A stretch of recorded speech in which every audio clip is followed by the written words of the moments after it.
Vamos a la entrevista de esta mañana, vamos a profundizar en la conversación de hoy en el IPOM, el informe de política monetaria que entregó el Banco Central el día de ayer, que traza un panorama algo más favorable en distintos ámbitos para la economía chilena. De este tema conversamos con el director de Clapes UC, el exministro de Hacienda, Felipe Larraín. ¿Cómo está, Felipe? Bienvenido. Hola, Sebastián, muy buenos días. Buenos días. Mucho gusto estar acá. Gracias por acompañarnos aquí en CNN Chile Radio. Bueno, Felipe, ayer el Banco Central profundizaba en estos aspectos del informe de política monetaria y pareciera haber un escenario algo mejor porque proyecta mayor inversión este año, también por el techo de crecimiento que podría tener la economía chilena al próximo, el control de la inflación, etcétera. ¿Cómo visualiza usted primero el panorama de la economía chilena en base a esos datos? Yo creo que lo primero es que desde hace ya algunos meses la perspectiva de un cambio de gobierno y con cambio de signo de gobierno, un gobierno más favorable al mercado, al emprendimiento, es algo que sin duda afecta las expectativas de los agentes. Yo creo que ahí hay un tema que yo creo que si tú buscas en gobiernos anteriores, el último año de cada gobierno en general está influido por lo que se vislumbra del gobierno que viene. Eso afecta expectativas. Y eso en este caso las ha afectado positivamente. Y claro, y después de la segunda vuelta, yo creo que todavía tenemos un escenario incluso más positivo, porque se confirma este cambio de gobierno. Ahora, habiendo dicho eso, también tenemos algunos, ese es un factor interno. Hay otros factores que son externos, y por ejemplo, el mayor precio del cobre. El impulso externo es en general favorable, y si usted junta que tenemos una baja de tasas de la Fed, más el hecho de tener un precio del cobre más alto y un precio del petróleo contenido y tal vez o contenido o a la baja, eso es un escenario más favorable para Chile, sin duda alguna.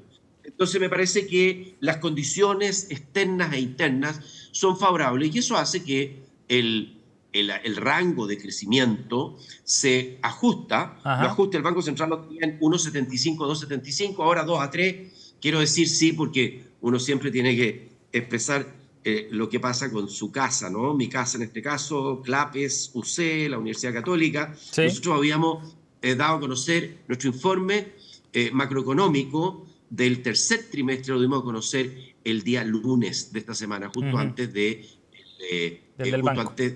informe del IPOM del Banco Central.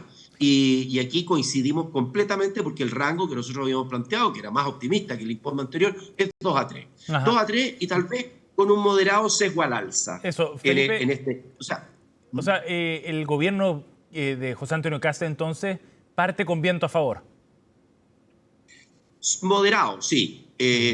Moderado, viento a favor, sí, porque tampoco estamos hablando de que el crecimiento se dispare. Estamos hablando, fíjese que la proyección del Banco Central, y coincidimos en este caso, con Clapes para el año, es de 2,4. Entonces, en el nuevo rango estamos en un punto central de 2,5. Entonces sí, hay moderado viento a favor. Pero le quiero decir una cosa, las expectativas por sí solo no van a ser suficientes para generar un cambio significativo en la economía chilena. ¿Qué más se necesita? Requerimos que el nuevo gobierno llegue con un impulso, una orientación clara. Yo creo que la orientación está en su programa.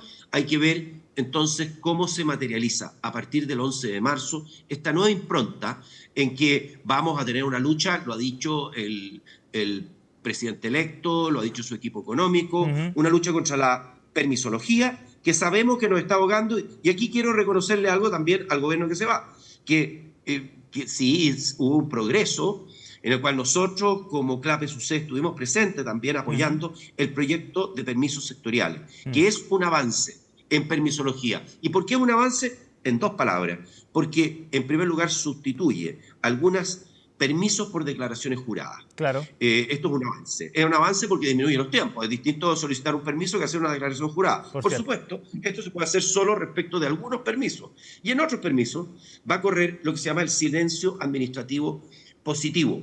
¿Y eso qué significa? Que si se cumple el plazo legal para el otorgamiento de un permiso y no hay respuesta, se entiende otorgado el permiso y no denegado. Entonces, por eso se llama silencio administrativo positivo. De acuerdo. Creo Felipe, también que deberíamos avanzar, Sebastián, en otro tema al respecto, y es la posibilidad de que tengamos una suerte de ventanilla única de permisos en que una persona, un inversionista, pueda entrar a una página web, meterse en esta ventanilla única y entender entonces cuál es el, ¿no es cierto?, en qué estado está su permiso, porque hay Felipe. Algunos proyectos de envergadura necesitan 200 permisos y tal vez Sí, más, claro. Sebastián. Antes de seguir hablando de lo que vendrá el 2026, quería preguntarle respecto al estado y al momento que está viviendo la economía chilena y en particular al escenario que va a dejar el gobierno actual. ¿Por qué se lo pregunto? El ministro de Hacienda, Nicolás Grau, dice que este gobierno va a dejar la economía chilena en muchas mejores condiciones que las que lo recibió. ¿Qué le parece a usted ese diagnóstico que tiene el gobierno? ¿Coincide? No, no coincido con toda la simpatía por el ministro Grau, le tengo simpatía personal al ministro, pero ¿Por qué no discrepo. coincide? Discrepo por varias razones. En primer lugar, porque aquí no hay ningún despegue. Fíjese usted que este gobierno va a terminar con un crecimiento en torno a 1,9. Está peleando con el segundo gobierno de la presidenta Bachelet por cuál es el gobierno que tiene el menor crecimiento desde la vuelta a la democracia, desde 1990. El de la presidenta Bachelet, el segundo gobierno, fue de 1,8 y este gobierno está por ahí en 1,9. Este es un crecimiento muy pobre como para considerar que lo dejamos en mejores condiciones. Pero es el promedio de los últimos 10 años, ¿eh? Más o menos anda por ahí en torno al 2%. Sí, el promedio, claro, pero está muy influido por el segundo gobierno de Bachelet, ¿no es cierto? Y luego una recuperación leve. Tuvimos una buena recuperación en el 2018, pero después nos cayó el estallido social. Sí. El 2018, el primer año del gobierno del presidente Piñera, llegamos al 4% de crecimiento. Pero después vino el estallido, vino, ¿no es cierto?, la pandemia, y entonces vivimos estallido y pandemia, y algunos efectos que, bueno, nosotros hemos trabajado acá internamente para mirar cuáles son los efectos más permanentes del estallido, y le puedo decir, el estallido envejece muy mal, y hoy día está huérfano de padres. No, que ocurre como casi con todas las cosas que les va mal, de repente los que han estado ahí apoyando las primeras líneas y el octubrismo tienden a desaparecer hoy día. Bueno, eso influyó en el gobierno del presidente Piñera, esos dos elementos importantes. Y ahora tenemos un crecimiento del orden de 1,8, entonces, de 1,9. Entonces, fíjese que aquí prácticamente no hay progreso en materia. De hecho, el crecimiento desde 2014 a 2025 inclusive es de 2%. Entonces estamos ligeramente más bajo del promedio de los últimos 11 años.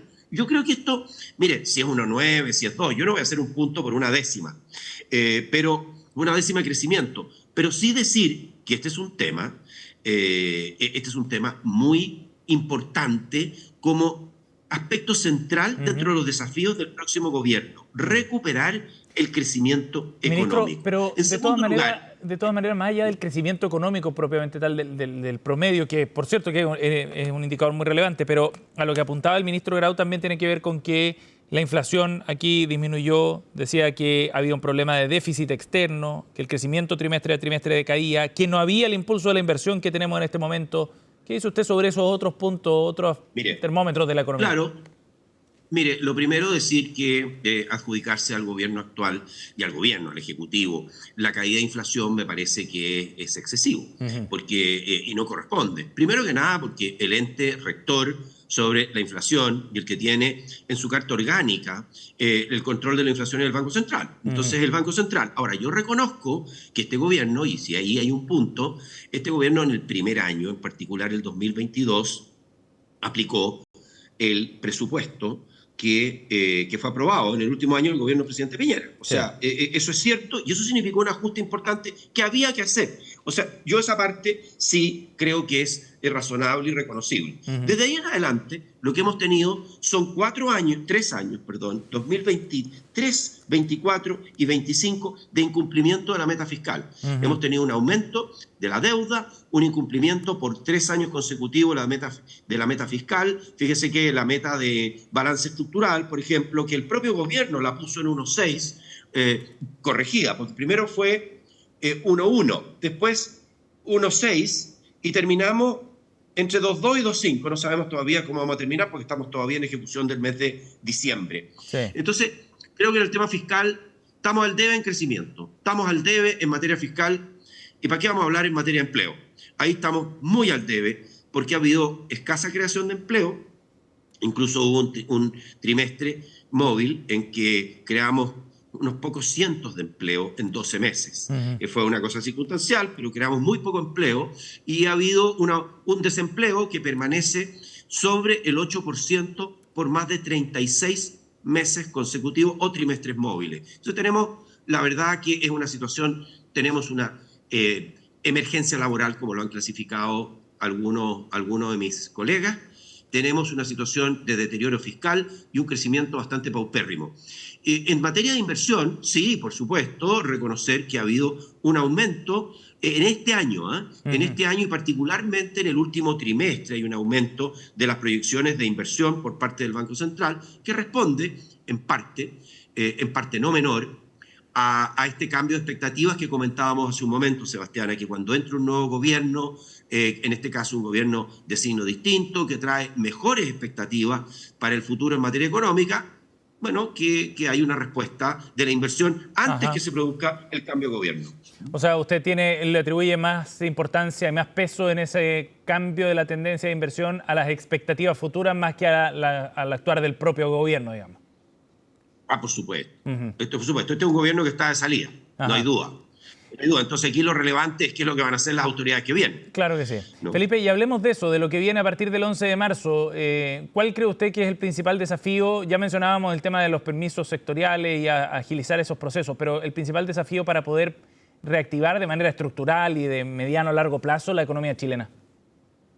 Bueno, vamos a suponer, porque además lo ha dicho mucho el presidente electo y lo han dicho sus equipos económicos, el tema de la permisología. Yo entiendo que aquí hay una decisión, porque aquí se requieren leyes, pero también se requiere voluntad política. Se requiere que los funcionarios actúen con celo y con sentido de urgencia. Y cuando hay un permiso, que no lo dejen estar ahí, porque le voy a decir, Sebastián, esto es un trabajo que ha hecho la Comisión Nacional de Productividad, un ente autónomo. La Comisión ha determinado que en algunos instituciones del Estado que se requieren permisos, los plazos legales son de 6 meses y tienen más de 45 meses de retraso, de que no se ha habido pronunciamiento. Entonces, fíjese usted lo que esto significa para un emprendedor, para un inversionista privado que está tratando de conseguir ese permiso y lleva 45 meses buscando que le den el permiso y no hay pronunciamiento. Entonces, yo creo que aquí hay un tema que requiere voluntad política y requiere un cambio de mentalidad.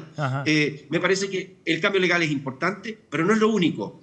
Y quién sabe, es importante, pero quién sabe lo más importante de este cambio, esta mejora en la voluntad política y un cambio en la mentalidad de los funcionarios que tiene que venir de las directrices que ellos reciban. Creo que este es un tema. El segundo tema, que me parece central y que también es parte de la agenda del nuevo gobierno en materia de seguridad. Nosotros hemos tenido un deterioro de la seguridad personal de las personas y este deterioro se ha visto en varios indicadores, pero en particular en el avance del crimen organizado, en la aparición de nuevas formas de crímenes como son el secuestro, el sicariato, cosas que antes no teníamos. Y en el fondo que estos no son, muchos casos son rotulados, no como de delincuencia común, sino como crimen organizado. Y el crimen organizado en algunos casos es transnacional.